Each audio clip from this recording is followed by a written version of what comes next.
are here in Vermont on a nice rainy spring day, and we're checking the health of the lavender plants in the spring. We're seeing if they've made it for over the winter time, or do I need to replace them? Are they still growing? And so let me get into this video and show you, is my lavender plant dead, or do I need to replace it in the springtime? So this here is a Munstead, and it was planted last spring, and I put the rocks around it to stop my chickens from actually eating it. So it's still healthy, has some little bit of green, and we'll see how it goes. And yes, it is raining here. It was supposed to rain for the next week, so I was supposed to get this video done yesterday, but there's too much noise outside with trucks and stuff. So this one here, it's hard to see it, but it is cracked, and this is dead growth right here. There's nothing growing on it. Let's see, sometimes it's hard to see in the video. It does have some growth, but it's plainly dead. So this one here I'm going to get rid of. And I think I do have some new growth right here. You can see that. So this will all grow up right here. So we're going to see, but it is splitting.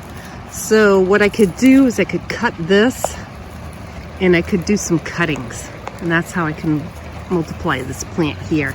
But it's definitely split in the middle. So this one is really not a healthy plant. Let me back up so you can see. See how it's kind of split? And it's open right here. That's the crown right there. So that's not good. That's my greenhouse. That's where you hear all the rain. So this is another one right here. That one's not too bad. It's still uniform. It needs to be pruned for sure.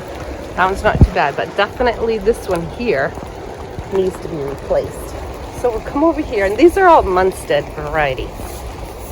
This one right here is not bad. As you can see, I have growth, new growth right here. This is still gray. This is older growth. This all needs to be pruned, so I'll do that. This is another one, and these are several years old. And so this one here, as you can see, it's more full. See how it has that oval right here like this, and it's much more full. So let's go over here. This is another bed, and this one here looks really sad, doesn't it? This is my Pink Perfume, and these can grow in I'm in zone 4B, so this variety can grow here. So this here is not too bad. It does have some growth, and it's not robust though, that's for sure. This is another one. What I did is I just broke it off here, stuck it in. That's how I sometimes do my propagation. I don't do anything fancy. And this is another one.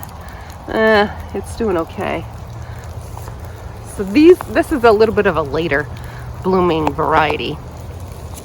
And this still has some gray right here. These really need to be pruned, and that'll be the next video, I guess, is on pruning it. And this still has some growth. See right down here, see if I can show you. My phone is getting wet.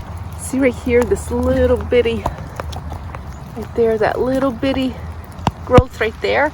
That's a good sign, and it is green. And like I mentioned, this is a later variety, Pink Perfume.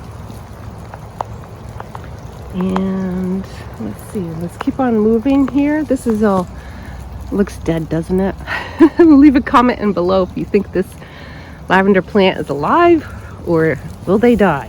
Now this one right here, it doesn't look good at all. Look at all the brown right here, but I have to give it a little bit longer, and I have to wait and see. So it does have a little bit of green growth right there, and this is a big one. See how big it is right down here? That is the, I'll get there, sorry, it's moving around a bit. Right there, it's hard to show it. Right here is the crown. So right there, that's the stem, the crown part of it. So it needs to be pruned. So this bed right here, this whole bed right here was all robust many years ago. So what I need to do is actually prune it back. I'm going to wait a little bit longer and prune it back. So let's go on to another area where I have my lavender. This is what I just cut and I put it in a planter. And so this one's doing well. This one's not doing too bad. And this is from the lavender plants in the greenhouse. And so these are zone 6. So this will have to go back in. This one right here, what do you think? Did it make it? I don't think so. See, this one here is totally all gray. There's no growth at all. And my soil right here, this is calendula. My soil right here, I'll show you. It's getting wetter because of all the rain, but it doesn't really hold together very well. So this needs some little bit of lime. I need to enrich it a little bit more, but I wanted to have some other plants that I could propagate and plant in my greenhouse for more blooms to create some lavender bundles and other lavender products. So I just wanted to show you this video here. Hopefully this helped out. If you want to leave a comment, if you have any questions, I do have my growing lavender playlist if you want to watch that next, and I will see you in the next video. Bye for now.